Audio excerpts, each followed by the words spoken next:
is Teresa Yanaros at Divine Frequency. I am beyond thrilled to introduce Laura Eisenhower, great-granddaughter of beloved former President Dwight D. Eisenhower, who relentlessly battled the evil control constructs on our planet. The government attempted to recruit Laura into a secret off-planet program in 2006. Laura refused and began speaking out against these projects and disclosing secret technologies and extraterrestrial-related covert operations of U.S. military intelligence agencies and corporate entities. Due to Laura's important voice of reason, she soon became a target, which only strengthened her resolve and solidified her purpose in this world to stand as a leader for truth and world community. Laura is a powerful voice in the truth movement, and her message is paramount for us to hear in order to learn about how to ascend to the next level of soul development. She not only exposes truths about topics within the political arena, but also teaches about soul mastery and the collective ascension of humanity. Laura is my role model, my sister, my teacher, and my friend. Laura, thank you so much for being here. Thank you so much for having me, Teresa. It's so good to see you. I'm so excited about this interview. So I would love to begin with your story. You come from extremely powerful roots family-wise, and I'm interested in learning more about your soul activation. So can you tell us a little bit about when you discovered your true soul calling and what that journey looked like for you? I had a lot of intuitive hits about it since I was a child. I was actually pretty overwhelmed by it, and it wasn't anything I could communicate to anybody else. And I think we all sort of have that in common when we first start getting in touch with something beyond what we're taught and what we're exposed to. And so I would journey into these other levels of consciousness. And I was already processing and really feeling into the imbalances on the planet and just my sensitivity to the programmings. And at times I'd feel really lost and confused. And then at other times, I'd feel really grounded and anchored into like the earth body and just multidimensional energy. And it felt like that was not anything to feel lost over. It was something I needed to preserve and maintain and give respect to and not lose touch with. So it was sort of a process of unfolding many different epiphanies and realizations along the way that helped me to just have more clarity about what I was sensing. But it really was rooted more in the imbalance, recognizing patriarchy, recognizing that it's more than just us as humans exercising a lesser form of relating to one another, and that there was something behind the scenes really promoting these kind of programmings. And that's when, through the years, I really started to delve into topics such as, hidden agendas, extraterrestrial influences, both negative and positive. I tend to not use dualistic words, but I guess it comes down to that when we're in this density, service to self, service to others, things that are helping us as a human race versus things that are trying to stunt our growth. And just being born into the Eisenhower family just sort of accelerated the process, because I'm like, what am I doing in this family? I'm certainly not heading towards a political life. And even though not every family member has, I knew that it somehow would be in connection with something that took place in his administration. And it just got more and more clear and obvious along the way. But I would say it just really started when I was young. And I had to kind of consider that I was going to live a double life because it just went over people's heads, but not to the point where I gave up on it or projected onto myself that I was crazy. I just knew that it required focus and dedication.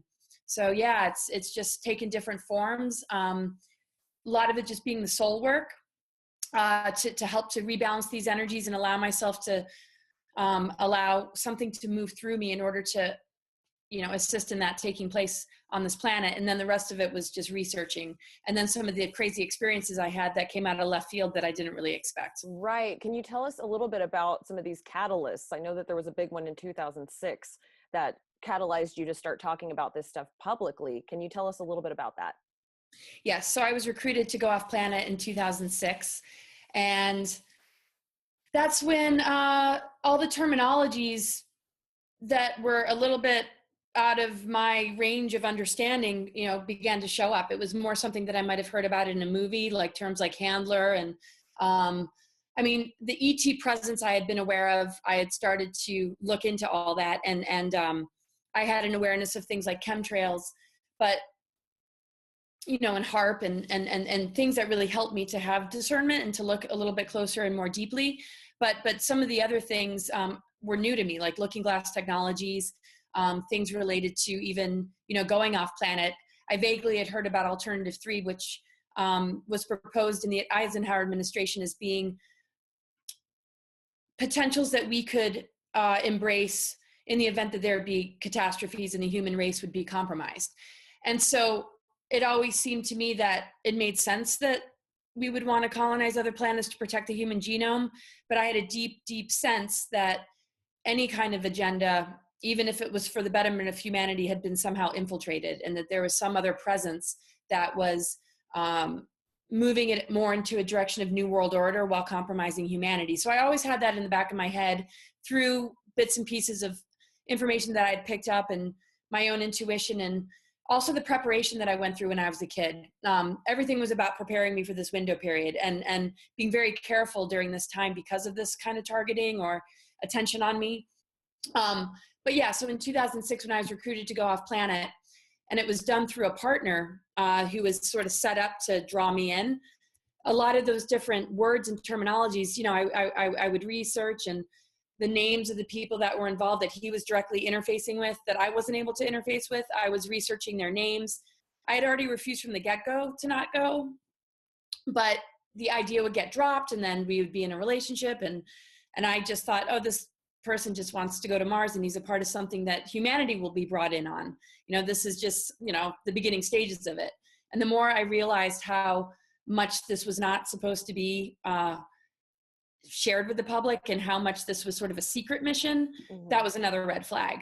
And so it took a lot of just researching and soul searching to get to the bottom of it, to really validate the fact that it didn't feel like a good idea. And it really catalyzed me into understanding the secret space program, right, and these hidden technologies that have sought to, mind control to a level that was much more than what I originally thought. I was aware of mind control, but these different projects and the compartmentalism was becoming more and more clear. Gotcha. So what of these secret governmental off-planet programs did you know about before being approached in 2006? I was aware of MK Ultra. I was aware of mind control in general, social engineering, and the distortions of the masculine and feminine, and the fact that there's some sort of, negative agenda that seemed to be off planet related to the programmings, the social engineering, the distortions of the masculine and feminine, and just looking, at the Earth. Like, why is the Earth so compromised? Are we that primitive of a species to not know how to respect our mother planet and treat it well? So, I figured there was a lot more to the picture. Yeah. But I think, when you lift the lid up on MK Ultra, knowing that it's not something that ever went away, even though I think Bill Clinton had said, oh yeah, we apologize for that, or governments apologize for that, but it no longer is going on. I had this sense immediately, like, that's not true. It's totally still going on. So, I mean, I was sort of aware of, trained assassins, a lot of stuff that you would get from, maybe movies. And it wasn't that I ever doubted it, but, when I got recruited, that's when I really started to research and understand things like Project Mannequin, the Monarch programming, and all these different projects that relates to MK Ultra, all the different branches of that really, became more clear. And the people that were involved in the recruitment are connected to my labs, gang stalking, psychotronic weaponry, and utilizing quantum access technologies to locate past lives based in timelines and future timelines, and how they can manipulate things to, begin to implement artificial timelines, which have been in place for a while. But I think the extent of these projects and programs, I mean, I had a basic idea, knew they were still going on, was aware of Montauk and stuff like that, but didn't have like the number of projects in my head, just the umbrella MK Ultra. Gotcha. So when you said that when you were approached to go to Mars, you realized along the way in your research that this was a bad idea. Can you tell me a little bit about how you realized that this was not such a good program, and can you extrapolate on that a little bit? Yeah, it just didn't feel right to me. Every time I asked if I could talk to the people that my partner was relating to, I just didn't really have any access to them. Everything was sort of done through email, and I saved those emails. There was one person that, when I finally got out of it, would, communicate with me, that was affiliated with them or a colleague of them, and sort of in and out of their circle, but not fully invested in it. So he was sort of able to disclose some information to me. Well, I realized it was a bad idea from the get-go, but I thought I had an easy choice to just say no. Okay. And this was just a partner that wanted to go, and I just happened to be in alliance with him and in a partnership with him, and I could take it or leave it because it had nothing to do with me. It was more an invitation because I was his partner. When I realized that they directly wanted, to bring me in for some reason, and I wasn't getting the full information, but I kept getting little hits that, this wasn't just somebody that was going and that I could just say no or move on, that they really had their grips on me, which came about when my partner admitted to me that he was sent on a mission to recruit me, and that they had given him instructions, they had been tracking me, and they sent him to a location that I was at to begin to draw me in. And that was after I was with him for about 6 months, and I was asking him all kinds of questions, and I was very wary of the whole agenda, and I was trying to have some voice in all of it. And I was very sort of rebellious or refusing of it, saying, well, I need to talk to them because we need to discuss things that are going on the planet. I really want to know more. And you just wanting me to go with you is not enough. I mean, if I were to, I'd have to get incredibly involved. I'm not just going to go to Mars. And plus, I've always felt very called to do work in this ascension window period with this planetary body. So it really went against the grain of what I felt was my soul calling, which was the number one red flag. And then, trying to convince me, well, it's for your protection, and maybe things didn't go according to plan and you need to go. And it was more through him and some emails that, came to me. But again, I wasn't allowed to talk to them directly, which was a red flag. And when he told me that he was sent on a mission to find me, then that was like, whoa, okay. And he said, basically, after I told him I was not going to go, and I just kind of refused to go, he said, well, they're going to take you anyway. And he basically put it in the words of, they're going to kidnap you. But Wow. He tried to kind of soften it so I wouldn't get all panicked. And then there were a few times where, in the beginning of the relationship, he would get phone calls and disappear for days and not remember where he went, because he would go on other missions. Mm-hmm. And then I was starting to put two and two together. Like, okay, I'm a mission. He goes on missions, and he's talking about these ET encounters. And then I started to sense, this feels like artificial telepathy. This whole Mars agenda and the communication he's getting seemed to be coming from the military or from their end of it, and that they drew him in based on his ET encounters or UFO sightings, and like they were interested in him. But it feels like it was a setup to draw him in, to put him in the position he was in, Mm-hmm. where they kind of built him up to be this great hero. So it was one red flag after another. And that's when I really started to research, and I couldn't find anything on these people. Wow. And it all looked like, they had these cover careers and they were well respected in their fields.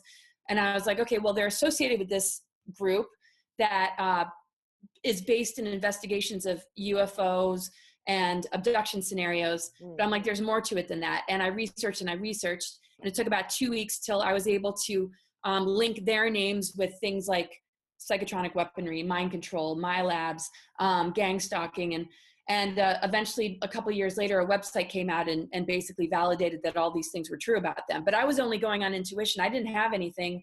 I wasn't in contact with any other Mars whistleblowers. And it was just my gut feeling. And I just kept following that gut feeling and just noticing the weirdness. Even one time, he wanted to help disclose stuff to me because he was kind of in alters. He would just shift from one persona to another. He dismantled the phones, the computers, and all electronics to tell me stuff and leak stuff, saying that they'll be able to hear us if I tell you this. And then when all this equipment was back together, he would deny everything he said. So I was just like, raising my boys, my twins, they were very young at that age. And I ended up moving out and moving down the street, and he would just come over in a panic, and because I was refusing to do this, and he was having to answer to them, but yet there was a piece of loyalty with me where he was kind of understanding where I was coming from, and I knew I couldn't completely deprogram him, but I do remember getting rare earth magnets in the mail and trying to put them on special places on his body, because I was researching like how to deactivate implants. Yeah. And I was in a panic, like, what do I do with this? Oh. I had nobody to talk to. Wow. Did you know what they wanted you to do on Mars at all, or were you just having to pull from research and gut instinct? Yeah, I mean, it wasn't very clear, but I've really pursued getting more clarity about it. The person that was not fully invested in the group, that was kind of back and forth, gave me some ideas. I think some of it had to do with the bloodline, and that his administration had been dealing with these sort of topics. And if I were to maybe figure out the truth, because I would be maybe disclosing stuff about what happened during his administration, I was seen as a threat, and they could see that in the timeline. So they wanted to kind of hijack me before I got to that place, or before I found out information through whistleblowers. So it was sort of like, okay, well, let's yank her over here before she knows what it is we're doing. And a lot of it too is just, because they're able to track stuff, I think they felt my mission. Even before I was born, I was told I was pre-targeted. And in a sense, we sort of all are.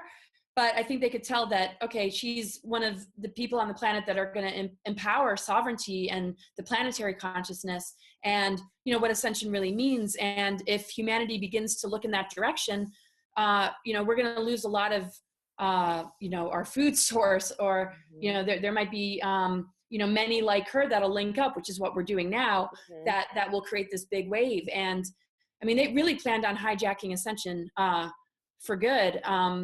And so we're really like in a place that I don't think they ever expected, where we are right now. So I think I was seen as a threat, and I also feel that they wanted to use whatever abilities they thought I had. Not sure what those are necessarily. But, I think any of us that stand in our truth and are authentic have access to a little bit more power than maybe a program person. But that power is available to all. It's a resource we can all tap into. And I think because Eisenhower was a whistleblower, and it sort of runs in the family that we're not going to put up with nonsense, that they wanted to utilize me. And so instead of mind control, because they knew they couldn't control me, they used heart control. Like, well, she's a major Libra and she's all about sacred union. Let's put a partner in front of her, because that will really mess with things. Because as long as she falls for him, maybe we have her, versus just trying to take her as a single person and manipulate her. Because I think they could sense I was ruled by love. And with their quantum access looking glass technologies, they saw us in a past life together. So they knew there was a natural affinity, and that I would be, a bit magnetized to wanting to make the relationship work. And so to them, it seemed like perfect bait. Can you tell us a little bit about quantum looking glass technology? This sounds fascinating. Yes, I'm pretty sure it's based in some sort of Sumerian technology, cylinder, something about cylinder seals, or it's sort of confusing. But what they're able to do is they're able to look into the past and into the future, but only up until a certain point. After 2012, looking glass technologies don't work anymore. They're able to use things like chronovision for individuals to see what might happen past 2012, more based on their own timeline or energies, I would say, versus something on a much more collective level. So looking glass technologies, the big clue for me when I was reading these emails, when I was learning about these technologies, is, okay, wait a second, they can't see anything past 2012. So why the heck are we trying to get to Mars by 2012? And this is the prophesized dates that the Mayans understood. And supposedly, some people with their overlay projection of it say it's the end of the world. So, okay, it makes sense that some people would panic and want to, go to other planets. But what would be the reasons? Cataclysms? And then I'm thinking, well, if they can use HARP technologies and chemtrails to create superstorms and engineered cataclysms, then this isn't a natural progression for the human race. This is something that's been implemented or engineered in order to compromise us for some sort of form of greater control. So all the reasons that I could think of that the world would end didn't seem natural to me, unless, Mother Gaia was ready to shake everybody off her body and create, some natural catastrophes. And if that's the case, then, we should ride those waves with her and see where we end up. I mean, that's just was my position. So because they're linked to these technologies, because they're linked to MJ12, and because MJ12 has their hands on alien technology, it wasn't too far-fetched to think, well, if they're connected with this agenda, they might be connected to the false Armageddon scenario, the false ascension even for some and not all. And I'm like, well, I'd rather stay on Earth and be vulnerable to whatever happens and disclose all of this than run off and take the risk of protecting myself when humanity is being kept in the dark, because I can't live with that. Right. So how do extraterrestrials fit into your story? When did you know that extraterrestrials were real, and how does that all play out up to this point?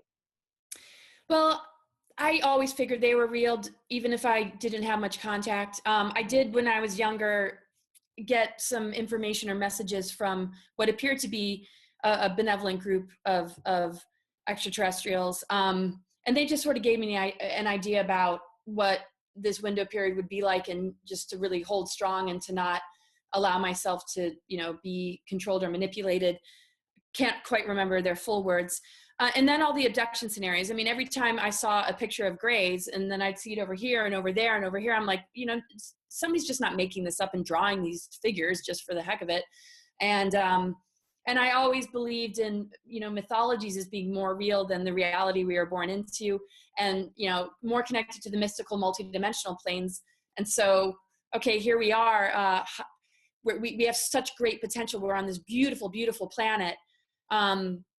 But yet we're so limited. It wouldn't surprise me that there's some sort of ET presence. I was aware of fallen angels and, certain rebellions, whether that's Lucifer or not, doesn't really matter, but there's some sort of rebellion against being connected to true source. And if that's the case, then beings that buy into that would need to feed on others in order to sustain their life or use technology. So I just would have these intuitive hits, and every time I saw a picture of an ET or heard anything about anyone's abduction stories, I'd be like, yes, yes, yes. I'm sure that this is real.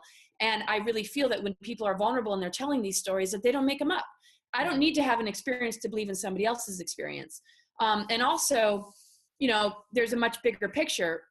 There's military involvement. So then one has to, ask themselves, what is the nature of these beings? And then the military component, and, what happened during these galactic wars, and, these digressions and everything that might have happened, might be why they're trying to get genetic information or have abduction scenarios in order to kind of heal themselves.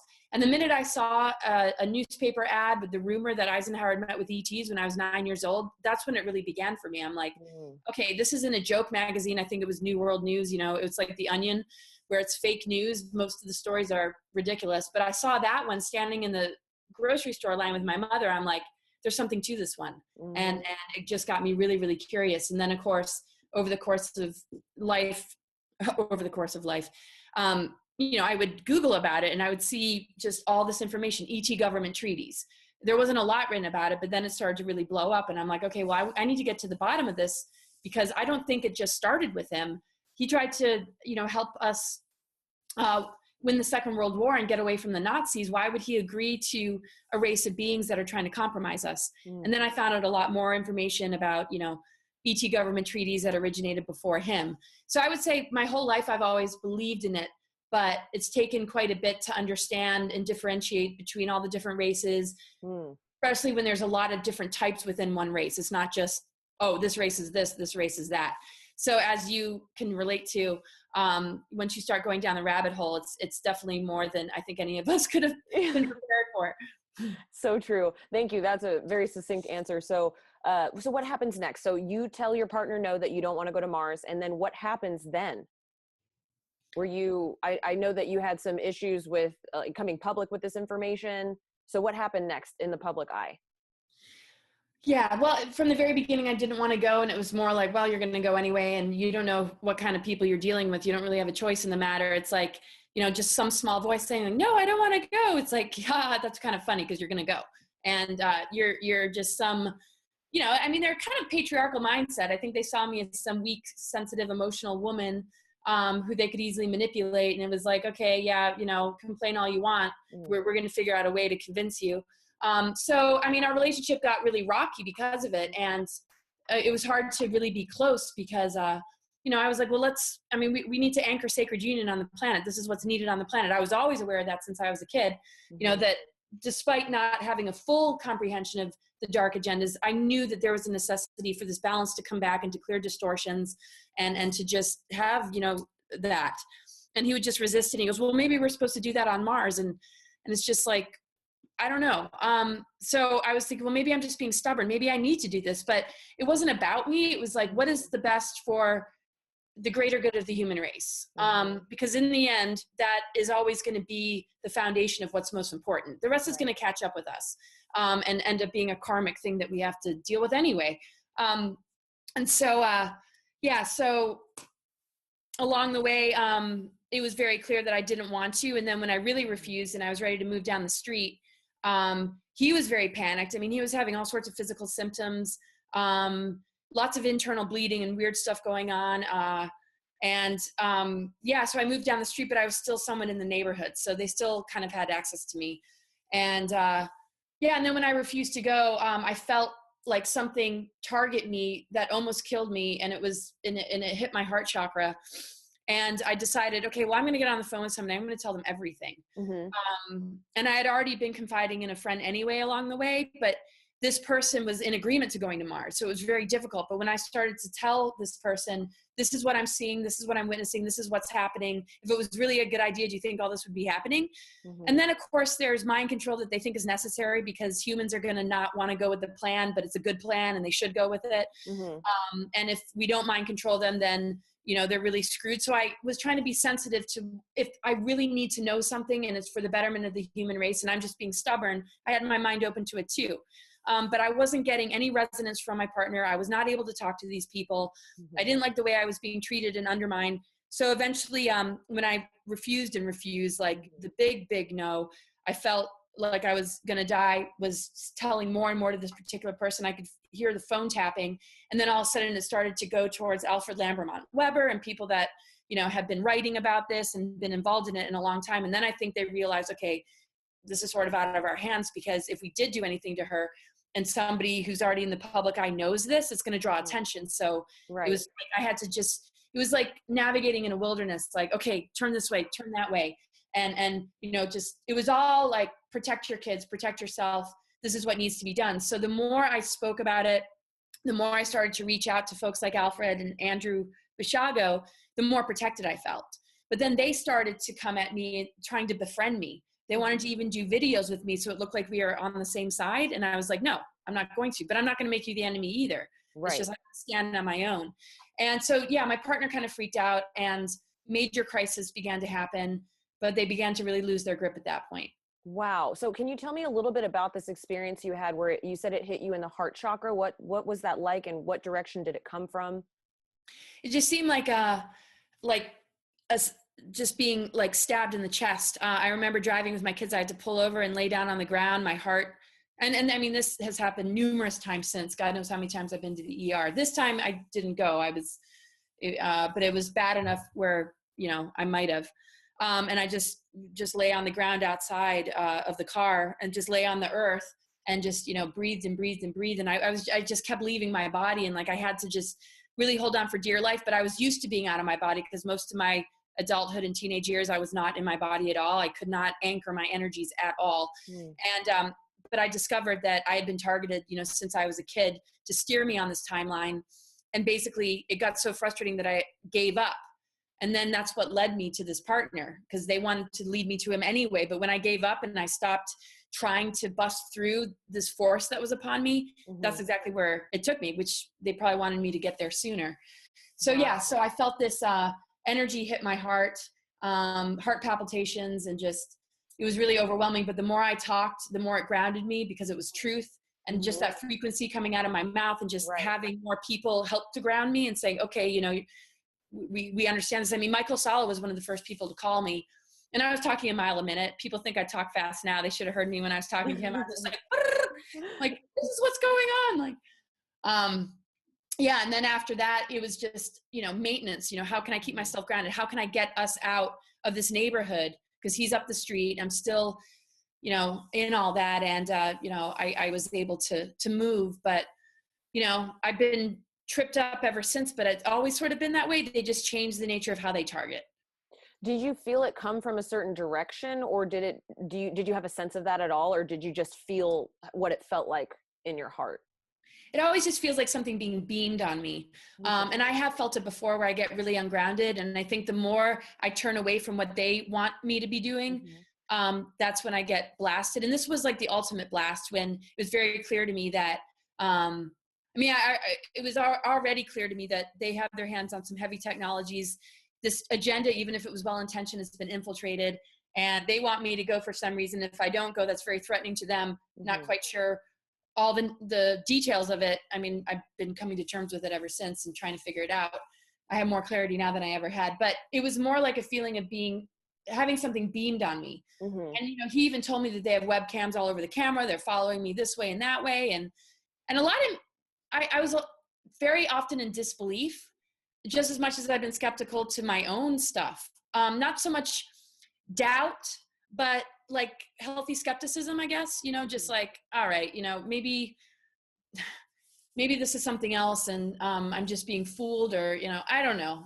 It was hard to believe all of it, but I guess because they were able to kind of track me, while I was driving, or, they seemed to be able to beam stuff on me. And I'm like, well, if they were able to track me and send this person to find me at this location, then, they've got ways to figure out where I am. And, recently I was in a car wreck. I almost went off a cliff. So maybe that was one of those times I got beamed, because I remember something hitting me and energetically, but it didn't work. I'm still here.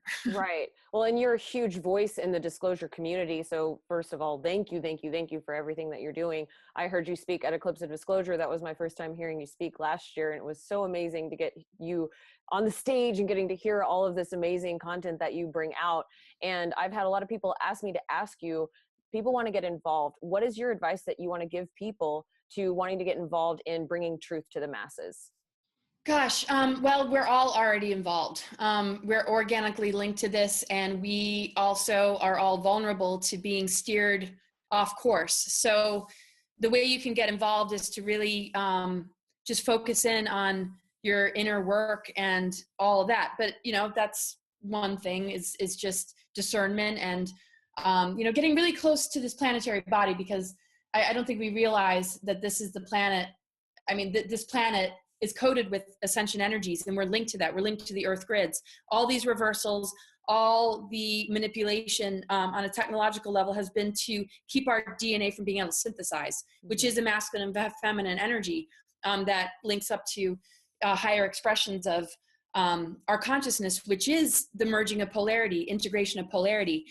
So, I mean, that's a really important piece, because that's going to give a person discernment and the ability to know who's here to help and who isn't. And most of the beings that are here to help are encouraging us to figure it out, but they're, serving to be protectors, and, they give us, they help us open ourselves up to, our higher self. I mean, we know all that. But as far as more on a community level, I think it's really important to go to these events, but at the same time, we do get attacked at some of these places, and there's all sorts of things kind of hiding in the, here and there, but at the same time, that's everywhere. We can't really fear it, because when we come together in unity, that force is so great that they can't really penetrate that field. So, I think it's important that we all come together with awareness and with the desire to put aside our differences and put the priority of unity and mutual love and respect.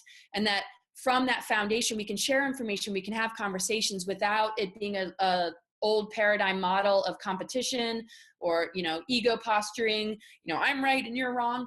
But I think, debating and having healthy conversation is important. And yeah, just, here on social media, we all get to connect, we get to share. There's other platforms that probably aren't as targeted or monitored that one can look into. And, there's people to reach out to get readings. I do readings, and to tune into your channel and Stillness in the Storm. And just keep yourself informed, because there's so many people that are putting out the real news, the real information that are just going to help you to stay connected. And then feel into what you feel called to do. Don't ignore that inner calling or what your passion is. Oh yeah, well, I don't know if I can do it or if I'm up to it. If it keeps nagging at you, there is something for you to do, and it's going to make you feel better. Share your wisdom, share your truth. Don't be afraid to be fully who you are, and don't be afraid of who might not like it. And when you find yourself in battle with family members or friends that don't get it, you don't have to match their energy and battle them back. Just remember that you're planting seeds. They might not get it right away, but maybe next year they will. And just try and keep the vibration high, because the minute we sink down into that battle, there's the archonic energies are like, yes, conquer and divide, conquer and divide. So we have to remember that even being on the side of it that we are, with the frustration we feel and maybe sometimes running out of patience, we have to be very careful to not go into the mode of battle, because the battle is where the infiltration is able to come in. That's why they create these wars. And so because the war has changed and it's much more a war on consciousness, they want to pit us against each other. Mm-hmm. And so we have to remember unity consciousness means embracing also those that don't quite get it, and just having, you know, compassion for where they are on their soul journey. Amen to that. Thank you so much, Laura, for being here and talking to me today. Would you tell my listeners how they can get in touch with you, and if you can plug some of your websites, that'd be awesome. Yes, I'm still working on getting my website up. It's been a really long time. It's one thing after another, but it's lauraeisenhower.com. You can find me on Facebook, Laura Eisenhower, and I pretty much update that. Yeah, for readings, if you put a comment under this video and you're interested in one, I can just, you know, give you my email address, kind of keeping it low key. And yeah, and there's some events coming up. Come see me at New Living EXPO in San Mateo, California. There's a retreat going on in the Redwoods. And there's a video out on my YouTube channel you can check out for details. And then Contact in the Desert. Awesome. And I can't wait to see you at Contact in the Desert, Laura. Thank you so much for being here, and I look forward to having you back on the show. Well, thank you for all you do and your brilliant book and just all that you give humanity, and just your voice is immense, and I just appreciate you deeply. So thanks for having me. Thank you. Thank you. And talk to you guys soon. And if you guys have any questions about anything that you saw here, please feel free to email me at thedivinefrequency@gmail.com. Love you guys. Speak your truth. Bye.